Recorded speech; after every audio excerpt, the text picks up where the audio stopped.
고려를 수호한 마지막 별, 최영 장군의 리더십과 황금 보검에 대한 깊이 있는 이야기입니다.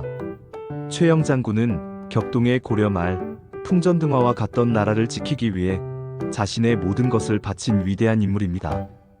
그의 생애와 뛰어난 리더십, 그리고 그를 상징하는 황금 보검에 얽힌 이야기는 오늘날까지도 우리에게 깊은 울림과 함께 많은 교훈을 선사합니다.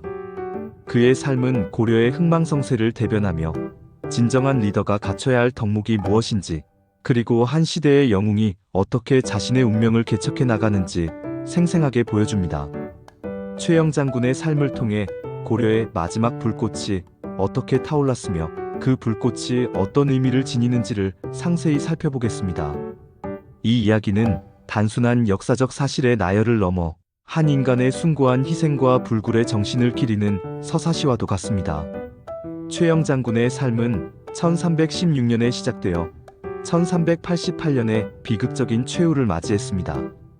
그는 동주 최씨 집안 출신으로 고려의 대표적인 무신 가문에서 태어나 어려서부터 무예를 익히고 병법을 배우는 등 혹독한 훈련을 거쳤습니다. 그의 조상들은 대대로 고려에 충성하며 국방에 헌신한 명문가였으며, 이러한 가문의 전통과 배경은 최영 장군이 훗날 고려의 핵심 인물로 성장하는 데 지대한 영향을 미쳤습니다.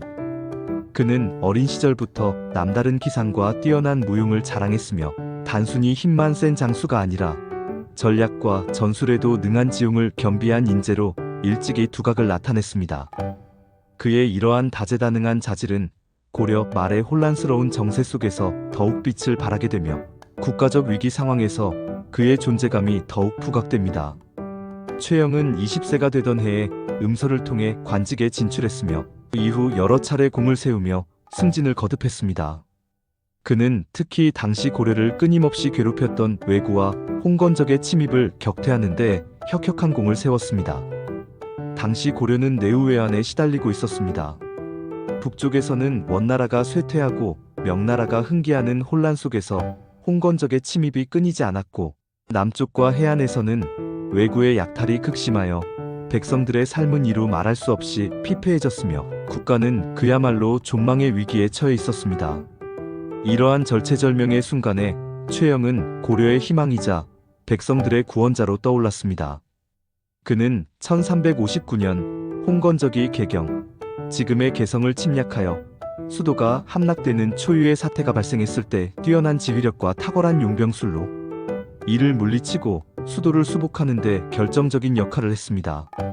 이 공로로 그는 승승장구하며 고려의 최고 무장으로서의 입지를 확고히 다졌습니다.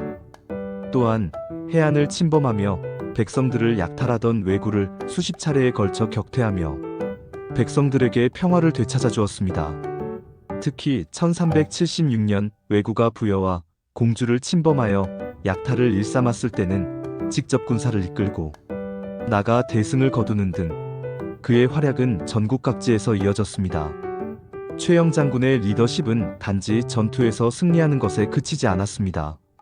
그는 투철한 애국심과 청렴결백한 인품으로 당시 백성들과 조정 대신들로부터 깊은 존경을 받았습니다. 그는 평생 동안 사치를 멀리하고 청빈한 삶을 살았으며 단 한 푼의 뇌물도 받지 않았다고 전해집니다. 이러한 그의 청렴함은 당시 부패가 만연했던 권문세족들과 극명하게 대비되어 백성들에게 더욱 큰 감동과 희망을 주었습니다. 그는 항상 백성을 최우선으로 생각했으며 군사들에게도 엄격하면서도 따뜻한 리더십을 발휘했습니다. 그는 솔선수범하여 전투의 가장 위험한 선봉에 섰으며 병사들의 고충을 헤아리고 함께 어려움을 나누는 진정한 군인이자 지휘관이었습니다. 그의 이러한 리더십은 병사들로 하여금 목숨을 아끼지 않고 싸우게 하는 강력한 원동력이 되었으며, 최영 장군의 지휘 아래 고려군은 사기가 충천했고 어떤 강적과도 맞서 싸울 준비가 되어 있었습니다. 그의 이러한 정신은 황금 보검이라는 상징적인 이미지와도 밀접하게 연결됩니다. 최영 장군은 평소 황금을 보기를 돌같이 하라는 가르침을 따랐다고 알려져 있습니다. 이는 그의 청렴결백한 성품과 물질적인 욕심에 대한 초월적인 태도를 극명하게 보여주는 대목입니다. 그에게 진정한 보물은 재물이 아니라 국가와 백성을 위한 충성심과 숭고한 희생 정신이었던 것입니다. 이 가르침은 단순한 금원을 넘어 그의 삶의 철학이자 리더십의 근간을 이루었으며 그가 추구했던 가치가 무엇인지를 명확히 보여줍니다. 그의 황금 보검은 재물에 대한 욕심이 전혀 없는 그의 청렴한 마음을 상징하며 오직 국가를 수호하겠다는 굳은 의지와 결연한 의지를 나타내는 것이었습니다. 그의 보검은 전장에서 수많은 적들을 물리치며 고려의 전사들을 이끌었을 뿐만 아니라 고려의 마지막 희망과 자존심을 지켜내는 상징적인 무기가 되었습니다. 최영 장군은 우왕의 깊은 신임을 받아 고려의 최고 관직인 문화시중에 오르게 됩니다. 그는 국정 전반에 걸쳐 강력한 영향력을 행사하며 기울어져가는 고려를 바로잡기 위해 다각적인 노력을 기울였습니다. 그는 부패한 권문세족들을 가차없이 숙청하고 민생을 안정시키기 위한 과감한 개혁을 추진했습니다.